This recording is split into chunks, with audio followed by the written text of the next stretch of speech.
ओम नमो भगवते वासुदेवाय नमः। नमस्कार।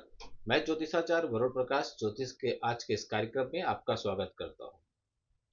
आमतौर पे समस्याएं सबके जीवन में होती हैं। कोई समस्याओं से जूझता है, कोई समस्याओं को प्रकट करता है और कोई समस्याओं को प्रकट नहीं करता। कोई समस्याओं से जूझकर खुद रास्ता खोजने का प्रयास करता है और प्रयत्न करता है तो रास्ते अवश्य बनेंगे। और कोई समस्याओं में इतना उलझ जाता है कि वह हाथ पे हाथ रख के बैठ जाता है, निकलने का प्रयत्न ही नहीं करता। लेकिन समस्याएं सभी के जीवन में होती हैं। ऐसा नहीं कि जो अरबपति खरबपति लोग हैं उनके जीवन में समस्या नहीं होती, या ऐसा नहीं कि जिनके पास बहुत पैसे हैं वह काम नहीं करते। काम सबको करना पड़ेगा। कभी आपने देखा है कि मुकेश अंबानी जी के पास इतने पैसे हैं, या अडानी जी के पास, या बिल गेट्स के पास, या किसी के पास भी, एलन मास्क वगैरह जो भी है, अरबपति खरबपति लोग हैं इस दुनिया में, क्या वह घर पे पैसे बहुत हो गए अब घर में बाथरूम टब में पड़े हुए हैं, बेड पे पड़े हुए आराम ही करते हैं? नहीं। पैसे की ललक भूख आपके अंदर होनी चाहिए। और सबके पास कितना भी रुपया हो, 1 रुपया लेकिन उनके पास नहीं होता। अब भी सोचेंगे ये कौन सी बात, इतना करोड़ों अरबों रुपया है और 1 रुपया नहीं है। हाँ, बिल्कुल सच बात है। कितना भी रुपया हो, लेकिन 1 रुपये की कमी उनके पास हमेशा लगी रहती है। 1 रुपया उनके पास नहीं होता। वह 1 रुपया को पाने के चक्कर में वह करोड़ों अरबों बनता रहता, संख्या बढ़ती रहती है, लेकिन उनको 1 रुपया कभी नहीं मिल पाता। उसी चक्कर में वो काम करते रहते हैं, उसी की भरपाई के लिए मेहनत करते रहते हैं। तो समस्याओं से जूझने का और समस्याओं से निकलने के लिए कई रास्ते हैं। विधाता ने आपको पृथ्वी पर जन्म दिया है, मनुष्य रूप में जन्म दिया है, तो जरूर कुछ आपके ऐसे कर्म होंगे जिसके वजह से आप मनुष्य योनि में जन्म लिए हैं। तो कुछ उसका लाभ उठाइए। ईश्वर ने 100 वर्ष की आयु इसलिए दिया है कि आप उनके स्मरण की, उनकी शक्तियों को, उनके सत्य को आगे बढ़ाइए, धर्म के काम कीजिए। अब वो 100 वर्ष की आयु में आप हर दिन 10 मिनट भी ईश्वर को नहीं देते हैं, तो फिर ईश्वर आपकी बात कैसे सुनेंगे? और ये कलयुग का दुर्भाग्य है। कलयुग में लोगों के पास इतने आसान ईश्वर ने उपाय कर दिए हैं, इतने आसानी तरीके से ईश्वर ने बताया कि कलयुग में हमको हमारा ढंग से भी तपस्या कर लो, एक दिन भी, तो भी आशीर्वाद मिल जाएगा। लेकिन लोग वह भी नहीं करते, ध्यान भटकते रहते हैं, उनका नहीं करते। आमतौर पे देखा होगा आपने, बड़ी बड़ी जितने भी मंदिर होती हैं, जितने भी बड़े मंदिर होते हैं, वहां पे भीड़ लगी रहती है। हर तरह के वीआईपी पास टिकट बिकते रहते हैं। जो टिकट नहीं लेते उनकी लंबी लंबी लाइन होती है, 4 घंटे 5 घंटे, यहाँ तक कि 10 10 12 12 घंटे की भी लाइन होती है, उससे भी अधिक। लेकिन उनके घर के पास जो मंदिर है वहां पे वो कभी नजर नहीं आते। तो यह कैसे? आप अपने घर में रखे हुए भगवान का, आपके आसपास बगल में रहे हुए भगवान का आप सम्मान ही नहीं कर रहे हैं, तो मंदिर में जाने पर ईश्वर का आशीर्वाद कहां मिलेगा? आप तो वहां एक पर्यटक हो गए, एक टूरिस्ट हो गए, और इसीलिए जाते हैं। तो कम से कम अपने आसपास के जो भी मंदिर हैं, अपने घर में मंदिर है, सबसे पहले वहां कीजिए यथाशक्ति। फिर आप बड़े मंदिर में जाइए, तो देखिए आशीर्वाद स्वरूप ईश्वर स्वयं आपको आपकी तकलीफों को दूर करेंगे। लेकिन जब आप पास की चीजों को इग्नोर कर रहे हैं, माता पिता का सम्मान नहीं कर रहे हैं, बड़े बुजुर्गों का सम्मान नहीं कर रहे हैं, गुरुओं का आशीर्वाद नहीं ले रहे हैं, और फिर डायरेक्ट पहुंच जा रहे हैं मंदिर पे और बोलेंगे हे ईश्वर हमारी तकलीफ को दूर कर दीजिए, तो नहीं होगा। सृष्टि के कुछ नियम है,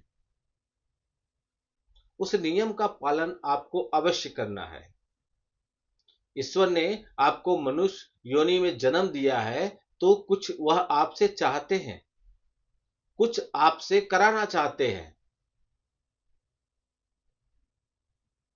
तो उस काम में, ठीक है, आपके पास व्यस्तता है, आपके पास और भी काम है, क्या आप ईश्वर के लिए 2 मिनट भी नहीं निकाल सकते? फिर आप भटकेंगे, बड़े बड़े ज्योतिषाचार्य के पास पैसे खर्च करेंगे, और चाहेंगे वहां भी कि आपको कुछ न करना पड़े, कोई आपके लिए करके दे दे। हाँ, यह सृष्टि के नियम में यह भी एक नियम अवश्य है कि ब्राह्मण लोग के पास यह ईश्वर के द्वारा आशीर्वाद है कि वह आपके लिए पूजा पाठ करा सकते हैं, कर सकते हैं। आप स्वयं नहीं कर सकते। ब्राह्मण ने कोई गलती कर दी तो ईश्वर उनको माफ करते हैं। आपने गलती किया तो माफ करने का कोई उसमें नहीं होता अगर मंत्रों का उच्चारण गलत हुआ। हाँ, मंत्रों के उच्चारण से मुझे एक बात और आया। लोग कहते हैं कि ईश्वर सब जगह संस्कृत में ही लिखा, तो क्या संस्कृत में ही पढ़े? नहीं। दुनिया में कितनी भाषाएं हैं, दुनिया छोड़िए, भारत में कितनी भाषाएं हैं। और क्या सभी को संस्कृत आती ही है? तो क्या सभी के बात ईश्वर नहीं सुनते? जो अपनी भाषा में कहता है संस्कृत के अलावा, क्या ईश्वर उसकी बात को नहीं सुनते? ईश्वर को सब मालूम है। भाषा मैटर नहीं करता। आपकी निष्ठा, आपकी श्रद्धा, आपका समर्पण, आपकी ईमानदारी, यह उनके लिए मायने रखता है। कोई जरूरी नहीं है आपके पास फल फूल मिठाई पूजन सामग्री सब कुछ हो, कुछ भी न हो। आप निष्ठा के साथ श्रद्धा के साथ ईश्वर पर विश्वास करते हुए समर्पण के साथ देखिए, आपका भाव सही होना चाहिए, वह भी ईश्वर स्वीकार करते हैं। और आप फूल की जगह पे एक पेपर चढ़ा दीजिए टुकड़ा, ईश्वर उसके लाख फूलों के ज्यादा आशीर्वाद समझते हैं। इतना भी अब मैं एक ज्योतिषाचार होने के नाते मेरे अंदर ये तकलीफ है कि आने मेरे पास आते हैं लोग, फोन करते हैं, समस्याएं बताते हैं, लेकिन चाहते ऐसा भी है कि उनको एकदम कुछ भी ना करना पड़े। आपके लिए हम मंत्रों का जाप करेंगे, तपस्या करेंगे, लेकिन तब तक तो कुछ आपको नियम करना पड़ेगा, नियम का पालन तो करना पड़ेगा। कुछ नहीं कर सकते तो कुछ नियम है, उनको तो पालन कीजिए। जैसे बेड पे न सोना, जैसे एक टाइम भोजन करना और बाकी समय व्रत रहना। 4 दिन 5 दिन, ज्यादा से ज्यादा एक हफ्ते का मंत्र का जाप होता है। एक हफ्ते भी तपस्या नहीं कर सकते आप, और चाहते हैं ईश्वर सारा कुछ आशीर्वाद आपको दे ही दें, तो नहीं संभव है। आपकी तकलीफ है, आपके लिए हम लड़ रहे हैं, कम से कम पीछे खड़े तो होइए ईमानदारी से। अपने जीवन को समझिए। आपकी कुंडली आपकी पूरी जीवन गाथा है, जिसको कहते विधि का विधान, सब कुछ पूर्व निर्धारित है आपकी कुंडली में। क्या है आपके जीवन में, कैसा चलेगा, कैसा परिवार होगा, अंत समय तक आप क्या क्या कर पाएंगे, अंत समय इनडायरेक्टली मैं बता भी सकता हूं कब है आपका। सब कुछ पूर्व निर्धारित है। उसको समझिए, उसमें कहाँ कमी है, कहाँ ग्रहों का स्थिति अच्छा नहीं है, उसी अनुसार उसका उपाय कीजिए। अब आजकल सोशल मीडिया पे चलता है, ये राशि के लोग ये रत्न पहने, ये राशि के लोग ये रत्न पहने, और लोग पहन भी लेते हैं। कोई जरूरी नहीं है वह रत्न आपके लिए, आपके राशि का है तो आपके लिए सुटेबल हो, आपके लिए भाग्यशाली रत्न कहलाए। कोई जरूरी नहीं है। वह ग्रहों की स्थिति पर निर्भर करता है। आपके जन्म के समय आपकी कुंडली में ग्रहों की स्थिति क्या थी, वर्तमान समय में ग्रहों की स्थिति क्या है, कितना उनका युति है, कितनी डिग्री पे बैठे हैं, क्या नक्षत्र है, कौन सी दशा चली, ऐसे छोटे छोटे कई पैरामीटर हैं, जिसका अध्ययन करके तब जाके बताया जा सकता है आपके बारे में। और उतना मेहनत करने के लिए हम छोटा सा शुल्क लेते हैं, बहुत छोटा सा शुल्क, 50,000 25,000 जहां शुल्क लगता है, लोग वहां पे जाना चाहते हैं, भीड़ में सम्मिलित होते हैं।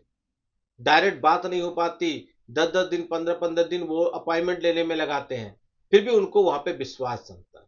और मैं किसी से भी ऐसा नहीं है किसी मैं डायरेक्ट बात नहीं, मेरे पास असिस्टेंट होते हुए भी मैं डायरेक्ट सबसे बात करता हूँ।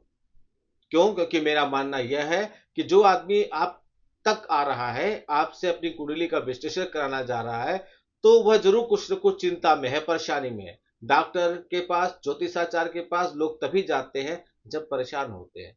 तो उसको इतना लंबा प्रोसेस मत बना दीजिए जिससे उसकी परेशानियां और बड़े हो, उसका गुस्सा बढ़े, उसका अग्रेशन बढ़े। आप उसको शार्ट बनाइए।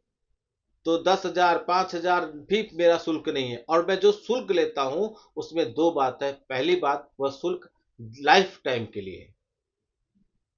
दोबारा कभी भी आपको हमसे विचार विमर्श करना है, या जो मैंने बताया वह नहीं हुआ तो उसका उत्तरदायी तो मैं ही रहूंगा। जवाबदेही मेरी बनती है, तो दोबारा आपको हमसे विचार विमर्श करने के लिए शुल्क नहीं देना है।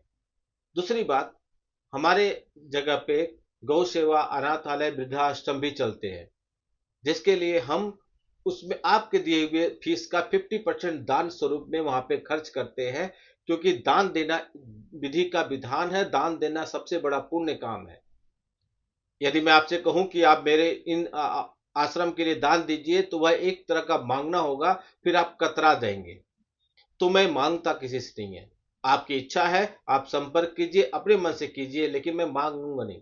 आप जो शुल्क देते हैं उसका 50% मैं इन चीजों में लगाता हूं, जिससे आपके धन का, भेजे हुए आपके धन का आपको पुण्य और मिल जाए, और जो आप कराएंगे उससे आपको लाभ ही लाभ मिले। तो यह मैं कराता हूं, और ऐसे मैं चलता हूं। मैं चाहता हूं कि आप अपने जीवन को समझिए, आपके जीवन में क्या है उसके अनुसार पालन कीजिए, चलने की कोशिश कीजिए। और इससे क्या लाभ होगा, मैं कई बार बता चुका हूं कि जब आप किसी रोड पे चलते हैं, अचानक से कोई गड्ढा आ जाए तो आप गिर जाएंगे, चोट लग सकता है।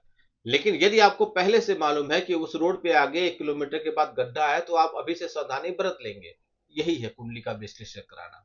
आपके जीवन में क्या होने वाला है, कैसे होने वाला है, क्यों होने वाला है, क्या करें कि अच्छा हो जाए, किस तरीके का समाधान ढूंढें, कैसा उपाय करें, यह सब कुछ निश्चित है, सब कुछ बताया जा सकता है। तो समय मत गंवाएं, परेशानियों को और लंबा मत होने दें, क्योंकि जब चोट और गहरी होती जाएगी, समस्या और गंभीर होती जाएगी, तो उसके समाधान के लिए और ज्यादा प्रयत्न करना पड़ेगा। अर्थात जो काम 2 दिन में हो सकता है, उसको करने में 10 दिन लग सकते हैं।